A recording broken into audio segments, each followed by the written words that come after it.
Hello friends, welcome to my YouTube channel. आज के इस वीडियो में हम नेट के पाठ्यक्रम में संकलित इकाई 7 की कहानी अमृतसर आ गया है का कथावाचन करेंगे। तो आइए प्रस्तुत है यह कहानी अमृतसर आ गया है, जिसके लेखक भीष्म साहनी जी हैं। अमृतसर आ गया है। भीष्म साहनी। गाड़ी के डिब्बे में बहुत मुसाफिर नहीं थे। मेरे सामने वाली सीट पर बैठे सरदार जी देर से मुझे लाम के किस्से सुनाते रहे थे।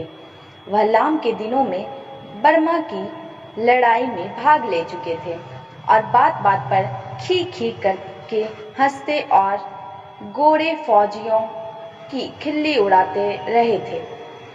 डिब्बे में 3 पठान व्यापारी भी थे। उनमें से एक हरे रंग की पोशाक पहने ऊपर वाली बर्थ पर लेटा हुआ था। वह आदमी बड़ा हंसमुख था और बड़ी देर से मेरे साथ वाली सीट पर बैठे एक दुबले से बाबू के साथ उसका मजाक चल रहा था। वह दुबला बाबू पेशावर का रहने वाला जान पड़ता था, क्योंकि किसी किसी वक्त वे आपस में पश्तो में बातें करने लगते थे। मेरे सामने दाईं ओर कोने में एक बुढ़िया मुंह सिर ढापे बैठी थी और देर से माला जप रही थी। यहीं कुछ लोग रहे होंगे। संभव है 2-1 और मुसाफिर भी रहे हों, पर वे स्पष्टतः मुझे याद नहीं। गाड़ी धीमी रफ्तार से चली जा रही थी और गाड़ी में बैठे मुसाफिर बतिया रहे थे और बाहर गेहूं के खेतों में हल्की हल्की लहरियां उठ रही थी। और मैं मन ही मन बड़ा खुश था, क्योंकि मैं दिल्ली में होने वाला स्वतंत्रता दिवस समारोह देखने जा रहा था। उन दिनों के बारे में सोचता हूँ तो लगता है हम किसी झुटपुटे में जी रहे हैं। शायद समय बीत जाने पर अतीत का सारा व्यापार ही झुटपुटे में बीता जान पड़ता है। ज्यों-ज्यों भविष्य के पट खुलते जाते हैं, यह झुटपुटा और भी गहराता चला जाता है। उन्हीं दिनों पाकिस्तान के बनाए जाने का ऐलान किया गया था और लोग तरह तरह के अनुमान लगाने लगे थे कि भविष्य में जीवन की रूपरेखा कैसी होगी, पर किसी की भी कल्पना बहुत दूर तक नहीं जा पाती थी। मेरे सामने बैठे सरदार जी बार बार मुझसे पूछ रहे थे कि पाकिस्तान बन जाने पर जिन्ना साहिब बम्बई में ही रहेंगे या पाकिस्तान में जाकर बस जाएंगे। और मेरा हर बार यही जवाब होता, बम्बई क्यों छोड़ेंगे, पाकिस्तान में आते जाते रहेंगे। बम्बई छोड़ देने में क्या तुक है। लाहौर और गुरदासपुर के बारे में भी अनुमान लगाए जा रहे थे कि कौन सा शहर किस ओर जाएगा। मिल बैठने के ढंग में, गपसप में, हंसी मजाक में कोई विशेष अंतर नहीं आया था। कुछ लोग अपने घर छोड़कर जा रहे थे, जबकि अन्य लोग उनका मजाक उड़ा रहे थे। कोई नहीं जानता था कि कौन सा कदम ठीक होगा और कौन सा गलत। एक ओर पाकिस्तान बन जाने का जोश था, तो दूसरी ओर हिंदुस्तान के आज़ाद हो जाने का जोश। जगह जगह दंगे भी हो रहे थे और यौम-ए-आज़ादी की तैयारियां भी चल रही थी। इस पृष्ठभूमि में लगता देश आज़ाद हो जाने पर दंगे अपने आप बंद हो जाएंगे। वातावरण में इस झुटपुट में आज़ादी की सुनहरी धूल सी उड़ रही थी और साथ ही साथ अनिश्चय भी डोल रहा था। और इसी अनिश्चय की स्थिति में किसी किसी वक्त भावी रिश्तों की रूपरेखा झलक दे जाती थी।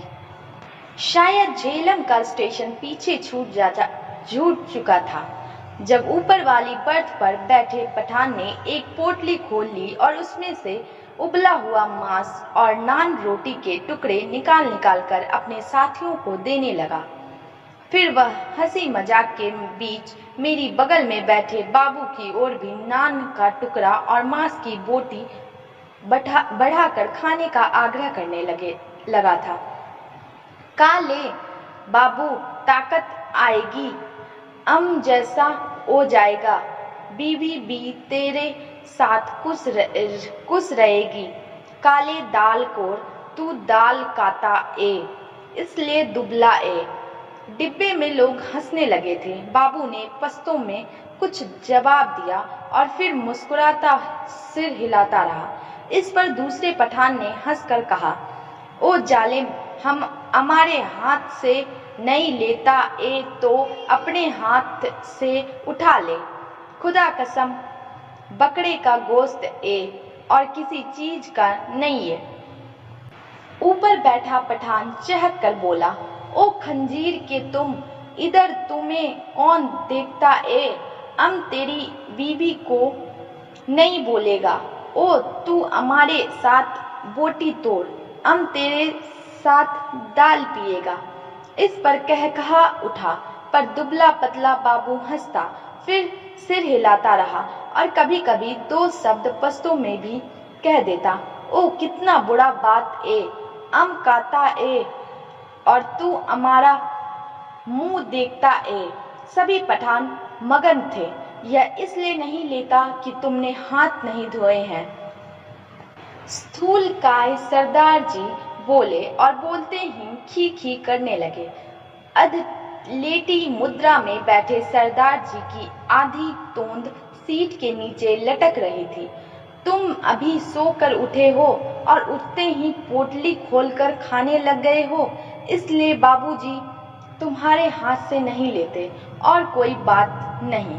और सरदार जी ने मेरी ओर देखकर आंख मारी और फिर खी खी करने लगे। मांस नहीं खाता ए बाबू तो जाओ जनाना डब्बे में बैठो, इधर क्या करता है? फिर कहा उठा। डब्बे में और भी अनेक मुसाफिर थे, लेकिन पुराने मुसाफिर यही थे जो सफर शुरू होने में गाड़ी में बैठे थे। बाकी मुसाफिर उतरते चढ़ते रहे थे। पुराने मुसाफिर होने के नाते उनमें एक तरह की बेतकल्लिफ की आ गई थी।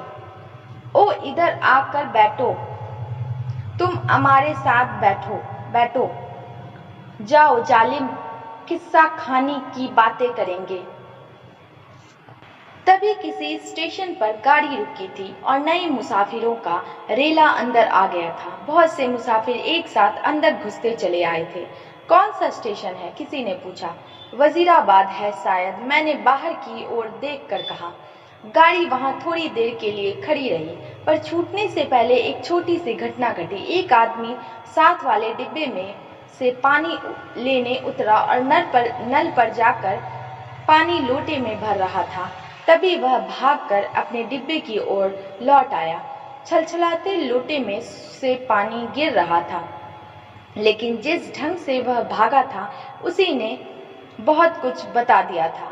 नल पर खड़े और लोग भी 3-4 आदमी रहे होंगे, इधर उधर अपने अपने डिब्बे की ओर भाग गए थे। इस तरह घबरा कर भागते लोगों को मैं देख चुका था।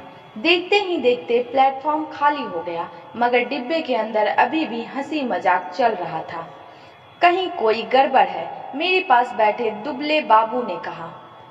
कहीं कुछ था, लेकिन क्या था कोई भी स्पष्ट नहीं जानता था। मैं अनेक दंगे देख चुका था, इसलिए वातावरण में होने वाली छोटी सी तब्दील को भी भांप गया था। भागते व्यक्ति, खटाक से बंद होते दरवाजे, घरों की छतों पर खड़े लोग, चुप्पी और सन्नाटा सभी दंगों के चिन्ह थे। तभी पिछले दरवाजे की ओर से, जो प्लेटफॉर्म की ओर न खुलकर दूसरी ओर खुलता था, हल्का सा शोर हुआ। कोई मुसाफिर अंदर घुसना चाह रहा था। कहाँ घुसा आ रहा है? नहीं है जगह। बोल दिया जगह नहीं है, किसी ने कहा। बंद करो जी दरवाजा, यूं ही मुंह उठाए घुसे आते हैं, आवाजें आ रही थी।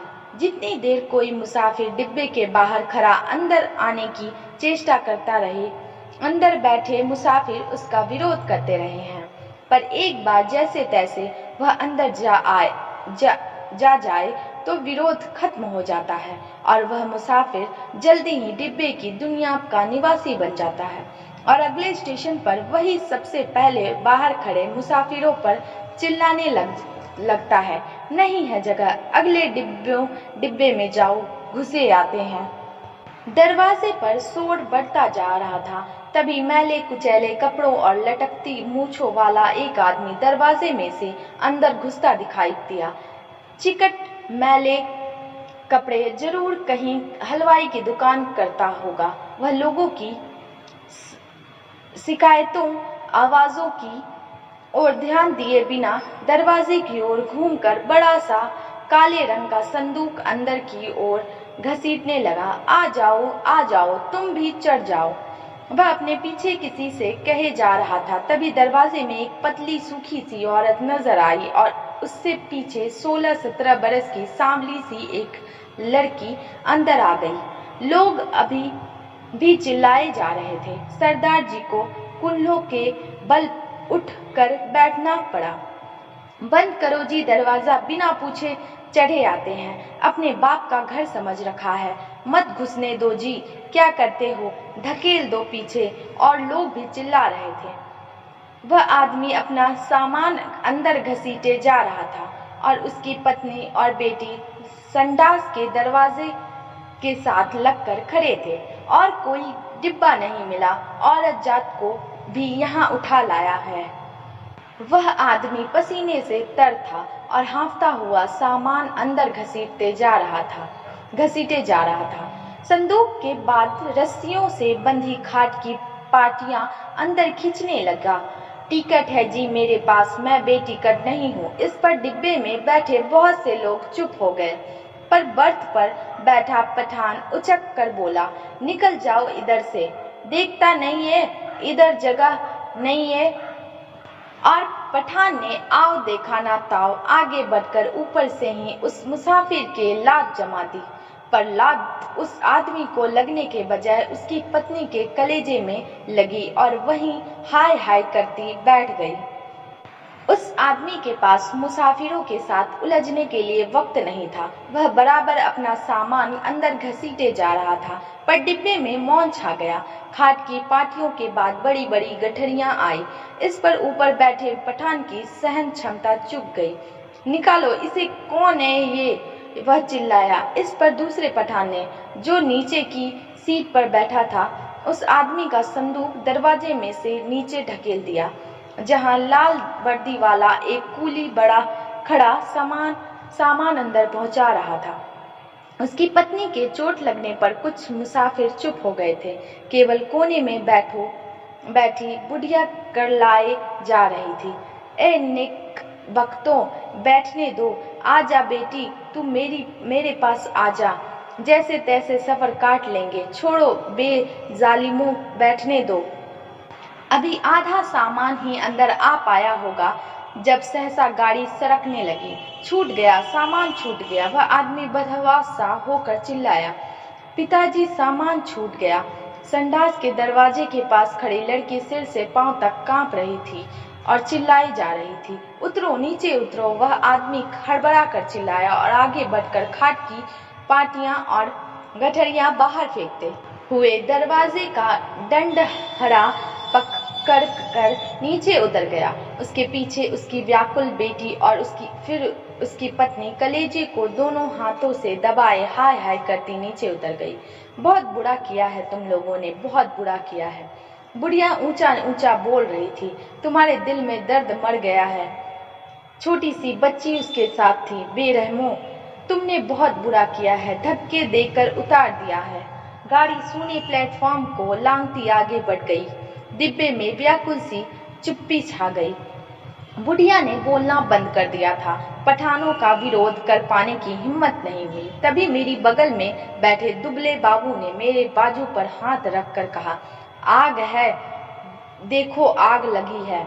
गाड़ी प्लेटफॉर्म छोड़कर आगे निकल आई थी और शहर पीछे छूट रहा था। तभी शहर की ओर से उठते धुएं के बादल और उनमें लपलपाती आग के शोले नजर आने लगे।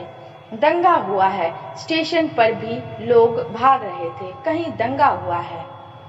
शहर में आग लगी थी। बात डिब्बे भर के मुसाफिरों को पता चल गई और वे लपक लपक कर खिड़कियों में से आग का दृश्य देखने लगे। जब गाड़ी शहर छोड़कर आगे बढ़ गई तो डिब्बे में सन्नाटा छा गया। मैंने घूमकर डिब्बे के अंदर देखा। दुबले बाबू का चेहरा पीला पड़ गया था और माथे पर पसीने की परत किसी मुर्दे के माथे की तरह चमक रही थी। मुझे लगा जैसे अपनी अपनी जगह बैठे सभी मुसाफिरों ने अपने आसपास बैठे लोगों का जायजा ले लिया है। सरदार जी उठकर मेरी सीट पर आ बैठे। नीचे वाली सीट पर बैठा पठान उठा और अपने 2 साथी पठानों के साथ ऊपर वाली बर्थ पर चढ़ गया। यही क्रिया शायद रेलगाड़ी के अन्य डिब्बों में भी चल रही थी। डिब्बे में तनाव आ गया। लोगों ने बतियाना बंद कर दिया। तीनों के तीनों पठान ऊपर वाली बर्थ पर एक साथ बैठे चुपचाप नीचे की ओर देखे जा रहे थे। सभी मुसाफिरों की आंखें पहले से ज्यादा खुली खुली, ज्यादा संकेत सी लगी। यही स्थिति संभवतः गाड़ी के सभी डिब्बों में व्याप्त हो रही थी। कौन सा स्टेशन था यह? डिब्बे में किसी ने पूछा। वजीराबाद, किसी ने उत्तर दिया। जवाब मिलने पर डिब्बे में एक और प्रतिक्रिया हुई। पठानों के मन का तनाव फौरन ढीला पड़ गया, जबकि हिंदू सिख मुसाफिरों की चुप्पी और ज्यादा गहरी हो गई। एक पठान ने अपनी वास्कट की जेब में से नसवार की डिबिया निकाली और नाक में नसवार चढ़ाने लगा। अन्य पठान भी अपनी अपनी डिबिया निकालकर नसवार चढ़ाने लगे। बुढ़िया बराबर माला जपे जा रही थी। किसी किसी वक्त उसके बुदबुदाते होंठ नजर आते। लगता उनमें से कोई खोखली सी आवाज निकल रही है। अगले स्टेशन पर जब गाड़ी रुकी तो वहां भी सन्नाटा था। कोई परिंदा तक नहीं फड़क रहा था। हाँ, एक भिस्ती पीठ पर पानी की मस्कल लादे प्लेटफॉर्म लांग कर आया और मुसाफिरों को पानी पिलाने लगा। लो, पियो पानी, पियो पानी। औरतों के डिब्बे में से औरतों और बच्चों के अनेक हाथ बाहर निकल आए थे। बहुत मार काट हुई है, बहुत लोग मरे हैं। लगता था वह इस मार काट में अकेला पुण्य कमाने चला आया है। गाड़ी सड़की तो सहसा खिड़कियों के पल्ले चढ़ाए जाने लगे। दूर दूर तक पहियों की गड़गड़ाहट के साथ खिड़कियों के पल्ले चढ़ाने की आवाज आने लगी। किसी अज्ञात आशंकावश दुबला बाबू मेरे पास वाली सीट पर से उठा और 2 सीटों के बीच फर्श पर लेट गया। उसका चेहरा अभी भी मुर्दे जैसा पीला हो रहा था। इस पर बर्थ पर बैठा पठान उसकी ठिठोली करने लगा। ओ बेगैरत, तुम मर्दे की औरत है, सीट पर से उठकर नीचे लेटता है, तुम मर्द के नाम को बदनाम करता है। वह बोल रहा था और बार बार हंसे जा रहा था। फिर वह उससे पश्तो में कुछ कहने लगा। बाबू चुप बना लेटा रहा। अन्य सभी मुसाफिर चुप थे। डिब्बे का वातावरण बोझिल बना हुआ था।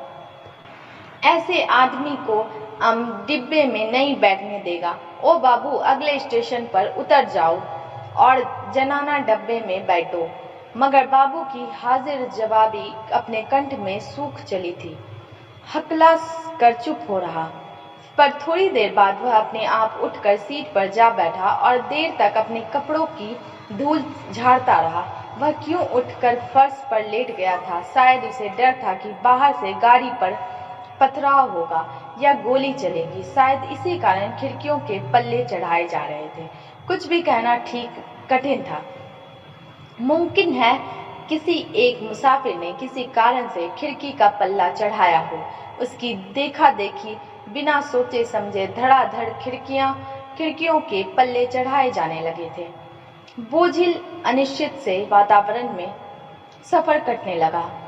रात गहराने लगी थी। डिब्बे के मुसाफिर स्तब्ध और संकित ज्यों के त्यों बैठे थे। कभी गाड़ी की रफ्तार सहसा टूटकर धीमी पड़ जाती तो लोग एक दूसरे की ओर देखने लगते। कभी रास्ते में ही रुक जाती तो डिब्बे के अंदर का सन्नाटा और भी गहरा हो उठता। केवल पठान निश्चित बैठे थे। हाँ, उन्होंने भी बतियाना छोड़ दिया था, क्योंकि उनकी बातचीत में कोई भी शामिल होने वाला नहीं था। धीरे धीरे पठान ऊँघने लगे, जबकि अन्य मुसाफिर फटी फटी आंखों से शून्य में देखे जा रहे थे। बुढ़िया मुंह सिर लपेटे टांगे सीट पर चढ़ाए बैठे सो गई थी। ऊपर वाली बर्थ पर एक पठान ने अर्ध लेटे ही कुर्ते की जेब में से काले मनकों की तस्बीह निकाल ली और उसे धीरे धीरे हाथ में चलाने लगा। खिड़की के बाहर आकाश में चांद निकल आया और चांदनी में बाहर की दुनिया और भी अनिश्चित और भी अधिक रहस्यमयी हो उठी। किसी किसी वक्त दूर किसी ओर आग के शोले उठते नजर आते। कोई नगर जल रहा था। गाड़ी किसी वक्त चिंगारती हुई आगे बढ़ने लगी थी, फिर किसी वक्त उसकी रफ्तार धीमी पड़ जाती और मीलों तक धीमी रफ्तार से ही चलती रहती। सहसा दुबला बाबू खिड़की में से बाहर देखकर ऊंची आवाज में बोला, हरबंसपुरा निकल गया है। उसकी आवाज में उत्तेजना थी, वह जैसे चीख कर बोला था। डिब्बे के सभी लोग उसकी आवाज सुनकर चौंक गए। उसी वक्त डिब्बे के अधिकांश मुसाफिरों ने मानो उसकी आवाज को ही सुनकर करवट बदली। ओ बाबू, चिल्लाता क्यों है? तस्बीह वाला पठान चौंक कर बोला। इधर उतरेगा तुम? जंजीर खींचूं? और खींच खींच करके हंस दिया। जाहिर है वह हरबंसपुरा की स्थिति से अथवा उसके नाम से अनभिज्ञ था। बाबू ने कोई उत्तर नहीं दिया, केवल सिर हिला दिया और एक आध बार पठान की ओर देखकर फिर खिड़की के बाहर झांकने लगा। डब्बे में फिर मौन छा गया। तभी इंजन ने सीटी दी और उसकी एक रफ्तार टूट गई। थोड़ी ही देर बाद खटाक का सा शब्द भी हुआ। शायद गाड़ी ने लाइन बदली थी। बाबू ने झांक कर उस दिशा में देखा जिस ओर गाड़ी बढ़ी जा रही थी। शहर आ गया है। वह फिर ऊंची आवाज में चिल्लाया, अमृतसर आ गया है। उसने फिर से कहा और उछलकर खड़ा हो गया। ऊपर वाली बर्थ पर लेटे पठान को संबोधित करके चिल्लाया, ओ बे पठान के बच्चे, नीचे उतर। तेरी माँ की, नीचे उतर। तेरी उस पठान बनाने वाले की मैं। बाबू चिल्लाने लगा और चीख चीख कर गालियां बकने लगा था। तस्बीह वाले पठान ने करवट बदली और बाबू की ओर देखकर बोला, ओ क्या है बाबू, हमको कुछ बोला। बाबू को उत्तेजित देखकर अन्य मुसाफिर भी उठ बैठे। नीचे उतर, तेरी मैं। हिंदू औरत को लात मारता है, हरामजादे। तेरी उस। ओ बाबू, बकर नहीं करो। ओ खजीर के तुख्म, गाली मत बको। हमने बोल दिया, हम तुम्हारा जबान खींच लेगा। गाली देता है मादर। बाबू चिल्लाया और उछलकर सीट पर चढ़ गया। वह सिर से पांव तक कांप रहा था। बस बस, सरदार जी बोले, यह लड़ने की जगह नहीं है। थोड़ी देर का सफर बाकी है, आराम से बैठो। तेरी मैं लात ना तोड़ू तो कहना, गाड़ी तेरे बाप की है। बाबू चिल्लाया। ओ, हमने क्या बोला? सभी लोग उसको निकालता था, हमने भी निकाला।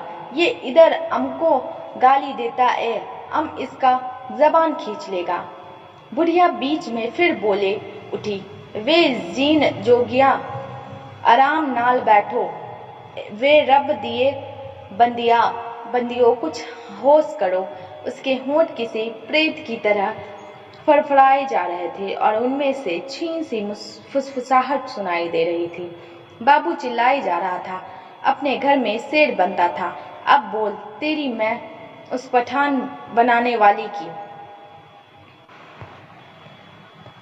तभी गाड़ी अमृतसर के प्लेटफॉर्म पर रुकी। प्लेटफॉर्म लोगों से खचाखच भरा था। प्लेटफॉर्म पर खड़े लोग झांक झांक कर डिब्बों के अंदर देखने लगे। बार बार लोग एक ही सवाल पूछ रहे थे, पीछे क्या हुआ है, कहाँ पर दंगा हुआ है। खचाखच भरे प्लेटफॉर्म पर शायद इसी बात की चर्चा चल रही थी कि पीछे क्या हुआ है। प्लेटफॉर्म पर खड़े 2-3 खोमचे वालों पर मुसाफिर टूट पड़े थे। सभी को सहसा भूख और प्यास परेशान करने लगी थी। इसी दौरान 3-4 पठान हमारे डिब्बे के बाहर प्रकट हो गए और खिड़की में से झांक झांक कर अंदर देखने लगे। अपने पठान साथियों पर नजर पड़ते ही वे उनसे पश्तो में कुछ बोलने लगे। मैंने घूम कर देखा, बाबू डिब्बे में नहीं था। ना जाने कब वह डिब्बे में से निकल गया था। मेरा माथा ठिनका। गुस्से में वह पागल हुआ जा रहा था। न जाने क्या कर बैठे। पर इस बीच डिब्बे के तीनों पठान अपनी अपनी गठरी उठाकर बाहर निकल गए और अपने पठान साथियों के साथ गाड़ी के अगले डिब्बे की ओर बढ़ गए। जो विभाजन पहले प्रत्येक डिब्बे के भीतर होता रहा था, अब सारी गाड़ी के स्तर पर होने लगा था। खोमचे वालों के इर्द गिर्द भीड़ छटने लगी। अब लोग अपने अपने डिब्बों में लौटने लगे। तभी सहसा एक ओर से मुझसे वह बाबू आता दिखाई दिया।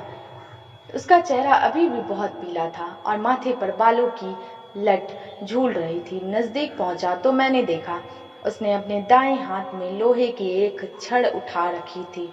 जाने वह उसे कहाँ मिल गई थी। डिब्बे में घुसते समय उसने छड़ को अपनी पीठ के पीछे कर लिया और मेरे साथ वाली सीट पर बैठने से पहले उसने हौले से छड़ को सीट के नीचे सरका दिया। सीट पर बैठते ही उसकी आंखें पठान को देख पाने के लिए ऊपर को उठी, पर डिब्बे में पठानों को ना पाकर वह हड़बड़ाकर चारों ओर देखने लगा। निकल गए हरामी मादर, सबके सब निकल गए। फिर वह सिटपिटाकर उठ खड़ा हुआ, चिल्लाकर बोला, तुमने उन्हें जाने क्यों दिया? तुम सब नामर्द हो बुज़दिल। पर गाड़ी में भीड़ बहुत थी, बहुत से नए मुसाफिर आ गए थे। किसी ने उसकी ओर विशेष ध्यान नहीं दिया। गाड़ी सरकने लगी तो वह फिर मेरी वाली सीट पर आ बैठा, पर वह बड़ा उत्तेजित था और बड़बड़ाए जा रहा था। धीरे धीरे हिचकोले खाती गाड़ी आगे बढ़ने लगी।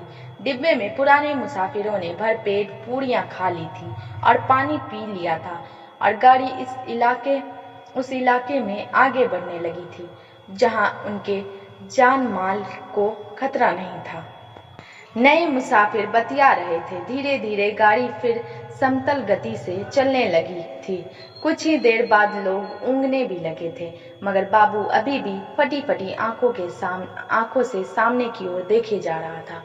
बार बार मुझसे पूछता कि पठान डिब्बे में से निकलकर किस ओर को गए हैं। उसके सिर पर जुनून सवार था। गाड़ी के हिचकोलों में मैं खुद ऊँघने लगा था। डिब्बे में लेट पाने के लिए जगह नहीं थी। बैठे बैठे ही नींद में मेरा सिर कभी एक ओर को लुढ़क जाता, कभी दूसरी ओर को। किसी किसी वक्त झटके से मेरी नींद टूटती और मुझे सामने की सीट पर अस्त व्यस्त से पड़े सरदार जी के खर्राटे सुनाई देते। अमृतसर पहुंचने के बाद सरदार जी फिर से सामने वाली सीट पर टांगे पसार कर लेट गए थे। डिब्बे में तरह तरह की आड़ी तिरछी मुद्राओं में मुसाफिर पड़े थे। उनकी विभत्स मुद्राओं को देखकर लगता डिब्बा लाशों से भरा है। पास बैठे बाबू पर नजर पड़ती तो कभी तो वह खिड़की के बाहर मुंह किए देख रहा होता, कभी दीवार से पीठ लगाए तन कर बैठा नजर आता। किसी किसी वक्त गाड़ी किसी स्टेशन पर रुकती तो पहियों की गड़गड़ाहट बंद होने पर निस्तब्धता सी छा जाती। तभी लगता जैसे प्लेटफॉर्म पर कुछ गिरा है या जैसे कोई मुसाफिर गाड़ी में से उतरा है और मैं झटके से उठकर बैठ जाता। इसी तरह जब एक बार मेरी नींद टूटी तो गाड़ी की रफ्तार धीमी पड़ गई थी और डिब्बे में अंधेरा था। मैंने उसी तरह अधलेटे खिड़की में से बाहर देखा। दूर पीछे की ओर किसी स्टेशन के सिग्नल के लाल कुमकुमे चमक रहे थे। स्पष्टतः गाड़ी कोई स्टेशन लांग कर आई थी, पर अभी तक उसने रफ्तार नहीं पकड़ी थी। डिब्बे के बाहर मुझे धीमे से अस्फुट स्वर सुनाई दिया।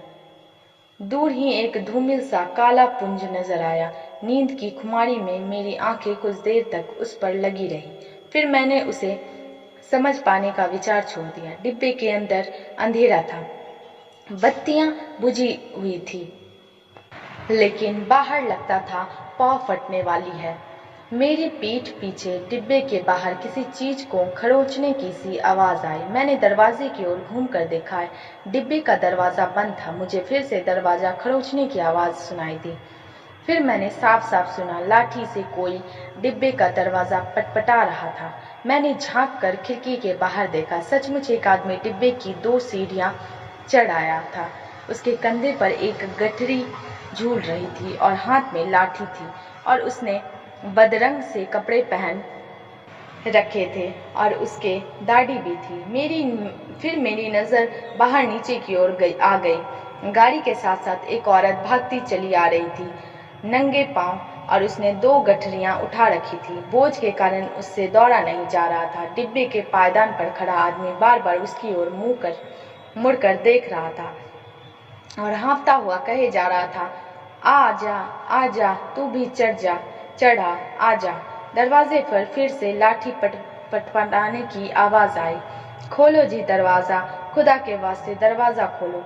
वह आदमी हाँफ रहा था। खुदा के लिए दरवाजा खोलो, मेरे साथ में औरत जात है, गाड़ी निकल जाएगी। सहसा मैंने देखा बाबू हड़बड़ा कर उठ खड़ा हुआ और दरवाजे के पास जाकर दरवाजे में लगी खिड़की में से मुंह बाहर निकालकर बोला, कौन है? इधर जगह नहीं है। बाहर खड़ा आदमी फिर गिड़गिड़ाने लगा, खुदा के वास्ते दरवाजा खोलो, गाड़ी निकल जाएगी। और वह आदमी खिड़की में से अपने हाथ अंदर डालकर दरवाजा खोल पाने के लिए सिटकनी टटोलने लगा। नहीं है जगह, बोल दिया, उतर जाओ गाड़ी पर से। बाबू चिल्लाया और उसी क्षण लपक कर दरवाजा खोल दिया। या अल्लाह, उस आदमी के अस्फुट से शब्द सुनाई दिए। दरवाजा खुलने पर जैसे इसने इत्मीनान की सांस ली हो, और उसी वक्त मैंने बाबू के हाथ में छड़ चमकते देखा। एक ही भरपूर वार बाबू ने उस मुसाफिर के सिर पर किया था।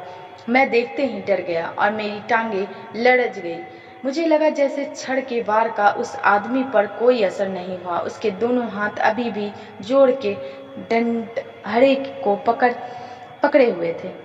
कंधे पर से लटकती गठरी खिसक कर उसकी कोहनी पर आ गई थी। तभी सहसा उसके चेहरे पर लहू की 2-3 धारें एक साथ फूट पड़ी। मुझे उसके खुले होंठ और चमकते दांत नजर आए। वह 2-1 बार या अल्लाह बुदबुदाया, फिर उसके पैर लड़खड़ा गए।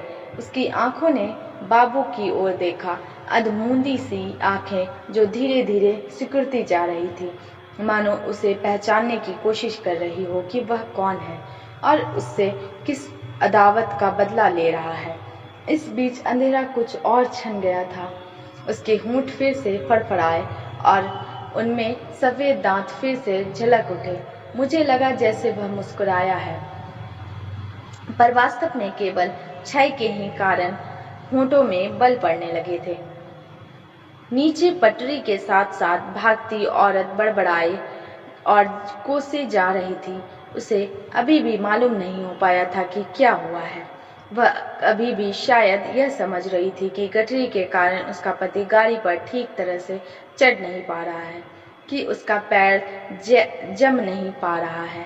वह गाड़ी के साथ साथ भागती हुई अपनी 2 गठरियों के बावजूद अपने पति के पैर पकड़ कर सीढ़ी पर टिकाने की कोशिश कर रही थी। तभी सहसा डंडहरे से उस आदमी के दोनों हाथ छूट गए और वह कटे पेड़ की भांति नीचे जा गिरा, और उसके गिरते ही औरत ने भागना बंद कर दिया, मानो दोनों का सफर एक साथ ही खत्म हो गया हो।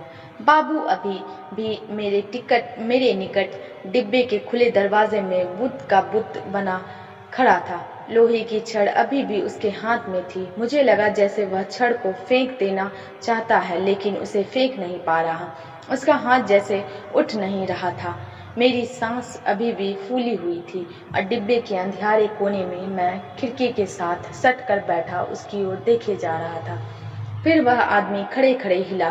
किसी अज्ञात प्रेरणावश वह एक कदम आगे बढ़ाया और दरवाजे में से बाहर पीछे की ओर देखने लगा। गाड़ी आगे निकलती जा रही थी। दूर पटरी के किनारे अंधियारा पुंज सा नजर आ रहा था। बाबू का शरीर हरकत में आया। एक झटके में उसने छड़ को डिब्बे के बाहर फेंक दिया, फिर घूमकर डिब्बे के अंदर दाएं बाएं देखने लगा। सभी मुसाफिर सोए पड़े थे। मेरी ओर उसकी नजर नहीं उठी। थोड़ी देर तक वह खड़ा डोलता रहा, फिर उसने घूमकर दरवाजा बंद कर दिया। उसने ध्यान से अपने कपड़ों की ओर देखा, अपने दोनों हाथों की ओर देखा, फिर एक एक करके अपने दोनों हाथों को नाक के पास ले जाकर उन्हें सूंघा, मानो जानना चाहता हो कि उसके हाथों से खून की बू तो नहीं आ रही है। फिर वह दबे पांव चलता हुआ आया और मेरी बगल वाली सीट पर बैठ गया। धीरे धीरे झुटपुटा छटने लगी। दिन खुलने लगा। साफ सुथरी सी रोशनी चारों ओर फैलने लगी। किसी ने जंजीर खींचकर गाड़ी को खड़ा नहीं किया था। छड़ खाकर गिरी उसकी देह मीलों पीछे छूट चुकी थी। सामने गेहूं के खेतों में फिर से हल्की हल्की लहरियां उठने लगी थी। सरदार जी बदन खुजलाते उठ बैठे। मेरी बगल में बैठा बाबू दोनों हाथ सिर के पीछे रखे सामने की ओर देखे जा रहा था। रात भर में उसके चेहरे पर दाढ़ी के छोटे छोटे बाल उगाए थे। अपने सामने बैठा देखकर सरदार उसके साथ बतियाने लगा। बड़े जीवट वाले हो बाबू, दुबले पतले हो पर बड़े गुर्दे वाले हो। बड़ी हिम्मत दिखाई है तुमसे, डर कर ही वे पठान डिब्बे में से निकल गए।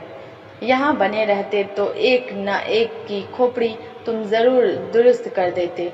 और सरदार जी हंसने लगे। बाबू जवाब में मुस्कुराया, एक विवश सी मुस्कान, और देर तक सरदार जी के चेहरे की ओर देखता रहा।